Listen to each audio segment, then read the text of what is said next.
Ona gir. Niye? Facebook'a gir de tarat. Facebook'ta sen ne fotoğrafın? Ak niyet komu desen çıkat.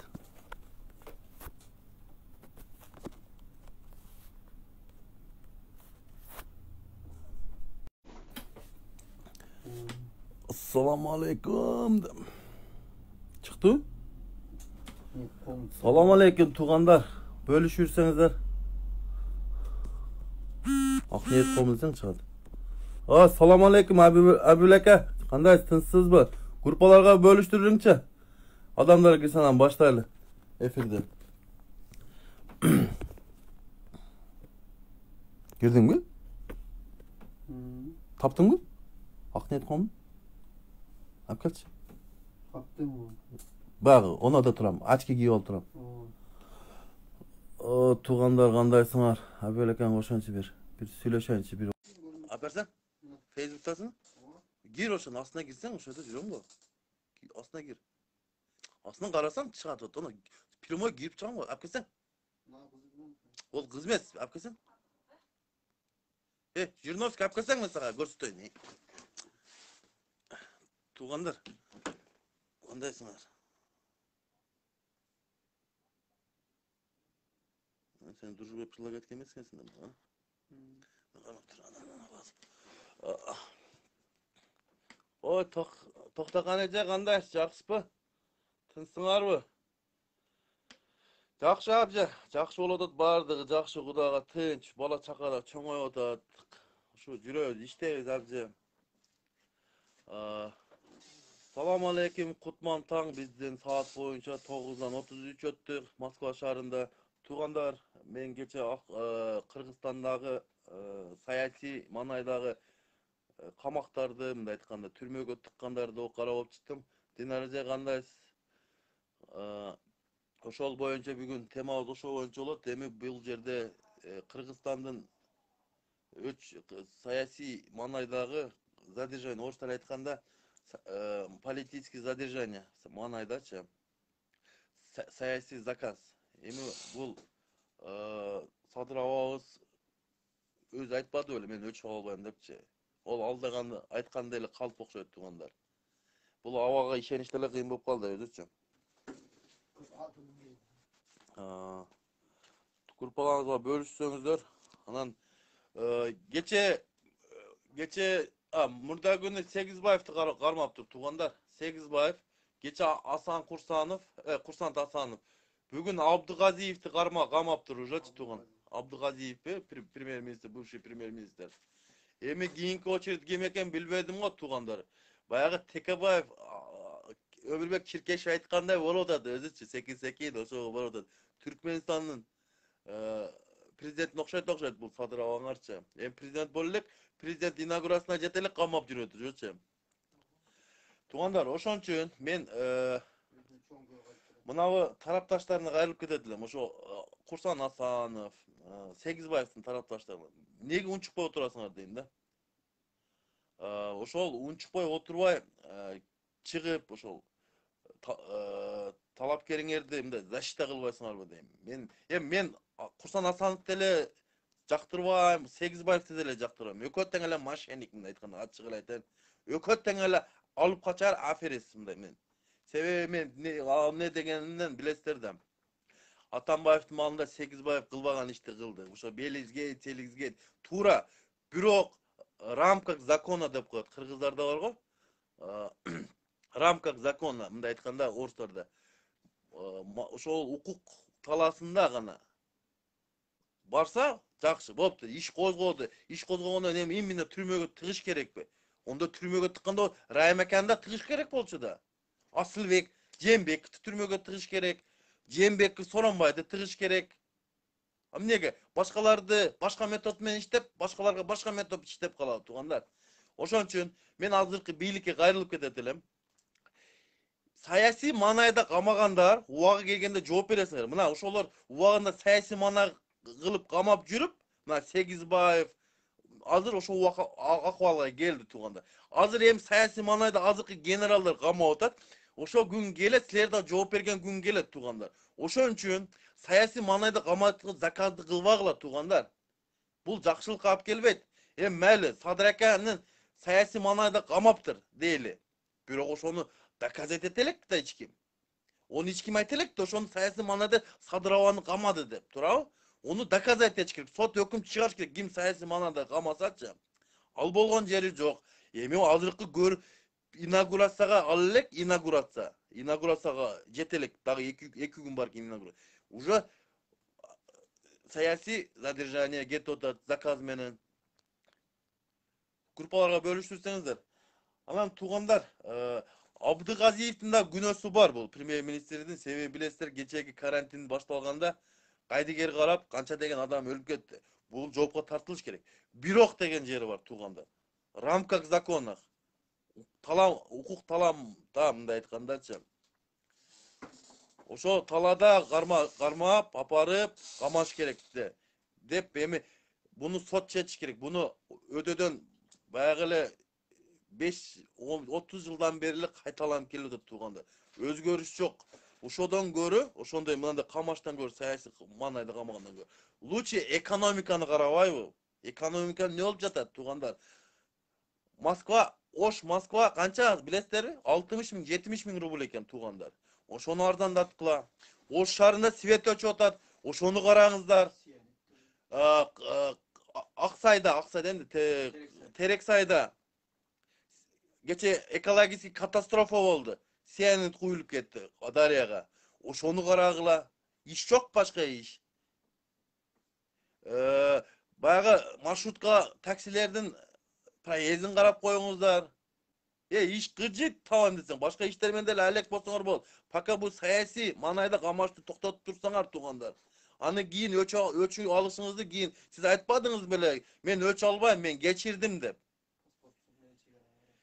Ошону мен айтып кетерим туугандар. Силер азыр тандаган адам мыйзамсыз келген адам. Өзү убагында мыйзамды бузуп, өзү отурган түрмөгөчү. Мыйзамды бузуп түрмөдөн чыкты. Мыйзамды бузуп шайлоого катышты туугандар. Мыйзамды бузуп фальсификация кылып президенттикке отурду туугандар. Мен ону ачык эле бетине айтам мен. Мен акты ак деген, караны кара деген, зекти зек деген баламын туугандар. Ошон үчүн биринчи очередь Rahimdi qamaş kerak. Rahim akamı çıkarbaş kerek boldu. 2 milyar төлөт деген ошону камап кустуруш керек эле, жакшычы. Жакшы кустурганда 2 миллиард эмес, 100 миллиардта чыкмак Rahim акам анча. Анан Жээнбековду Асылбекти камаш керек эле.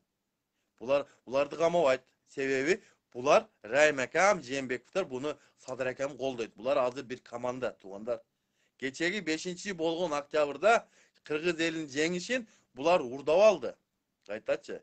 Biz жеңилдик, Кыргыз эли карапайым калк, просто баягы саясий мындай айтканда оюнчук болуп калдык туугандар. Оюнчук болуп калдык.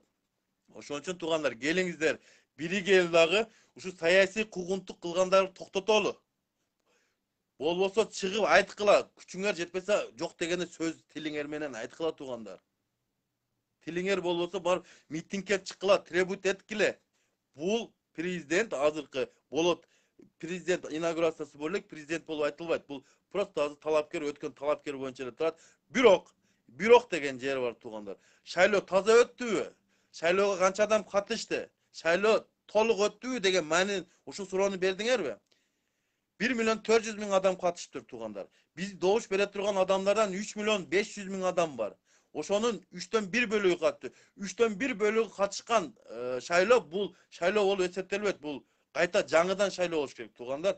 Биз закон укук таласына киребиз десек, шайлоонун башынан өткөзүш керек туугандар. Ошо 2.500.000 адам добушу каякта? Ошолорда катыш керек. Кайдыгери карабай ошолор келип добушун бериш керек туугандар. Анан жок дегенде 700.000 адам, анан фальсификация кылып 800.000 кылып өткөзүп алган президентти көп мамлекетте легитимность деген нерсе бар туугандар. Ошону түшүнүңүздөр. Легитимностьти мындай жаратат да, мындай башкача мана жаратат. Ошон үчүн туугандар, мен кайрылат элем Кыргыз элине. Кайдыгер карабаңыздар туугандар. Мынандай саясий манайда камагандарды чыгыңыздар. Сиздердин эч ким, сиздердин бул укугуңар Конституцияда жазылган, чыгып митингди кылсаңар болот деп. Анан дагы бир нерсе айтайын. Баягы Кыргыз мамлекетинин башкаруу системасын дагы Bu şerde de konstitusiya buzulgan tuğanlar. Sebebi bizge kандай başkarуу керек, bu Kırgız eli çetiş керек эле. Анан кийин булар өзүнүн конституциясын пихать этип, эми өзгөрүүгө ортот. Бул өзгөрүү Кыргыз эли чечиш керек. Азыркы чимкириктер, депутаттар чече албайт туугандар. Ошон үчүн буну да жокко чыгарыш керек. Бул шайлоонун жыйынтыгын ушу кайсы формада башкарган дегенде буну да жокко чыгарып, башынан шайлоо башташ керек. Себеби башынан дегени мындай туугандар. Азыркы талапкер түрмөдөн чыккан кылмышка шектүү адамды биз карап чыгалы. Bunu kişinin komisya tüzüp kaçtı sot ne dep çıkargan. Ana ошо кугунтук жесе, ошо кугунтук кылгандарга мыйзам чара көрүлүш керек. Ошого сот өкүм чыгаргандан кийин гана кылмышка шектүү адамды кугунтук болду деп сот өкүм чыгарыш керек. Ошондо гана кылмышка шектүү адам кугунтук болду экен деп туруп биз ошондо тазим этиш керекпиз. Ошондо анан билишибиз керек. Бул дагы жөн эмес туугандар. Бул жок деген 2 жылдан 3 жылга чейин барат туугандар. 2 жылдан 3 жылга чейин процесс ошондой болот туугандар. Шайлоону жаңыдан өткөзүп, таттукту таза адамды алып келсек, Кыргызстан эли өнүгөт, Кыргызстан элиги республикасы өнүгөт туугандар. Биз дагы адаштык. Азырчы мыйзамды тепселеп өтүп кеттик. Нары бери кайта элечи. Мыйзам бузулган сайын ошо кайта келе берет. Көрдүк, мына 2011-жылы Адахан Кимсанбаевич Атамбаев утуп чыккан болчу. Бирок жеңишин Атамбаевга берип коюшкан. Ошону дагы текшерип чыгыш керек туугандар. 2017-жылы шайлоодо Жээнбековду Адахан Кимсанбаев шайлоодо утуп чыккан болчу. Onu da Жээнбеков кыйгарып коюшту. Onu da текшерип чыгышыбыз комиссия кылыпчы. 2021-жылы 10 январда да Адахан Кимсанбаевич утуп чыккан. Onu da фальсификация кылып, кыйгарып садыр авазга берип койду. 2000 кайсы парламент шайлоодо 2000 кайсы эле? Баягы бүтүн Кыргызстан өткөндө 60.000 голосун өртөп беришкенде. 2011-жылы бүтүн Кыргызстан өткөн туугандар. Ошо бүтүн Кыргызстан парламент шайлоого өткөн, ошондо 60.000 голосун өртөп беришкен. Булар Карабалтада каерде эле, тосын? Россияда. Ошо көп жерлерде өрттөргө. Ошолорду да комиссия түзүп изилдеп чыгыш керек. Юридический бада бериш керек, саясий бада бериш керек туугандар. Мен ошону айтып кетейин. Ошол туугандар, кайдыгер карабайлы. Ошол 2.500.000 адам катышпаптыр добушка туугандар. Ошолор шайлоого катышканда мисалы туугандар, башкача может жыйынтык болоптур эле. Бирок мен бул шайлоонун жыйынтыгын тааныбаган эмесмин, тааныбайм дагы.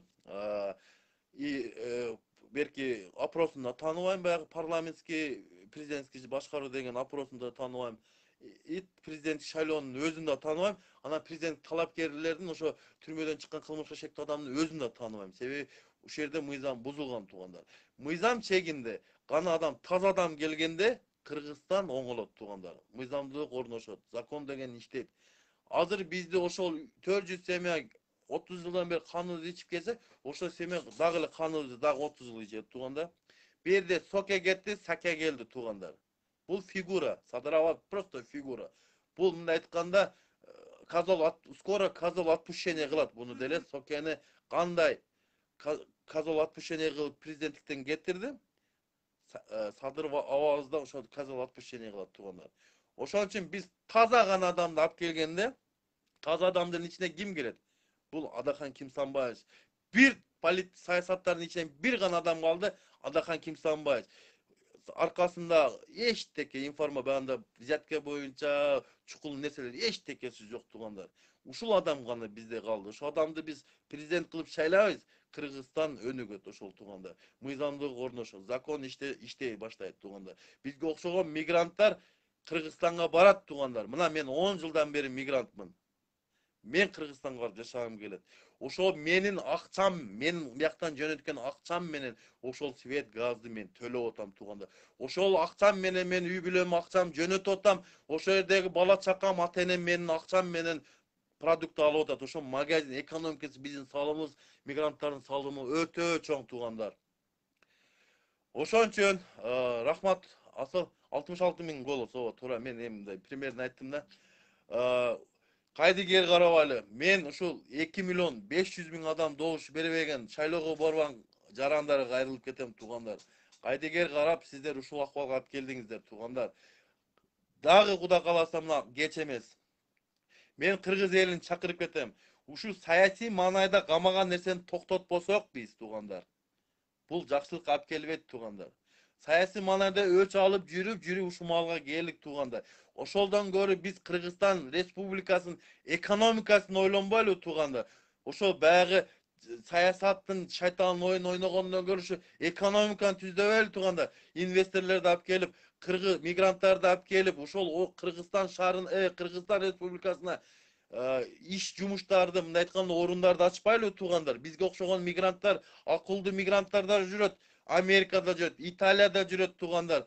Европада жүрүшөт туугандар. Россияда жүрүшөт. Ошо бизге окшогон акылдуулар барып, ошол жерде иштесек, ошол жердин экономикасын көтөрүп, салымын кошсок, ошону иштерди кылбайлы туугандар. Каяктагы саясий маанайда заказдарды берип алып, бирөөнү каматып, ол жакшылыкка никак алып келбейт. Ошол азыркы Саке братыбыз, мындай айтканда, Садырбай агабыз. Ошол Асылбек Жээнбеков каматкан. Мен ачык эле айтайын, ошондо аркасында Садыр аканы каматкан, ошол Жээнбековдор болот туугандар. А бул азыр эмне болду? Жээнбековго бир команда болду. Райымдын күчүк баласы болду туугандар. Райым акабыздын күчүк баласы болду. Кечеги 5-октябрда болгон элдин жеңишин урдап алышты туугандар. Бул ошондо 6-октябрда айтпады беле? Райымды камайм деп. Не dedi? Камайм деп. Кумтөр улукташтырат деген. Эртеси 7-октябрда не dedi? Райым акча төлөйт, мен кой берирдим dedi. Туурабы? Ошол нерсени эми буларга деле ошону колдонсун. Түрмөдө биз бекер эле багып отура бербейли. Ошо Курсан Асановду, Сегизбаевди, Абдыгазиевди, ушуларды ошентип кустурсун. Үй камагына чыгарып жок дегенде. Бирөөсүнө үй камагына чыгарып, экинчисине ондой отношение кылган болбойт туугандар. Биздин акчабыз, мына биздин налогдон кеткен акчабыз менен ошо түрмөдө отургандарды биз содержать этип отурабыз. Ол Садыр акаңдын акчасы эмес. Садыр ака еще президент эмес. Садыр ака инаугурацияга кирген учурда эле ону мен признавать этпейм, ол как президент катары. Ошон үчүн туугандар, ушул мен эфиримди бөлүшүрсүңүздөр туугандар, кайдыгер карабайлы туугандар, ушу Кыргызстан элинин экономикасын көтөрөлү туугандар. Азыркы саясат шайтан оюндар токтотолу, ушул саясат заказдар туугандар. Ошол башка проблемаларды мен айтып кеттим. Ошо свет өчүп, отопление өчүп, Терек сайдагы, Жалал Абад, Ала Букадагы ошол сианид куюлган жер өтө оор экологический катастрофа болду. Буну биздин бийлик жашырып атат туугандар. Мен азыр оңго кайрылам бир жума ичинде ошо барып Кыргызстанга барып, мынагы международный эксперттер барып текшерип келе турган кылдырам мен, Кудай кааласа. Мен азыр документтерди даярдап атам.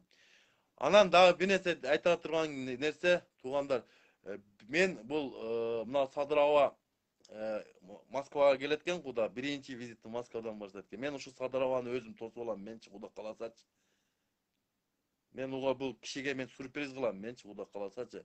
Ушу Садыр абага айрылып кетет элем. Садыр аба лучше занимайтесь лучше экономикой Кыргызстана. Деңгээлиңиз эми майли физкультурник болсун, жок деген кеңешчилер кишини образованный болсо керек, ошолор айтсын экономиканы кантип көтөрүштүчү. Майли эми сиз эми физкультур Че Гевараны билбегендегиңиз анан түшүнө берсе болот сиздичи. Саламатта калыңыздар. Дагы эфирге чыгам.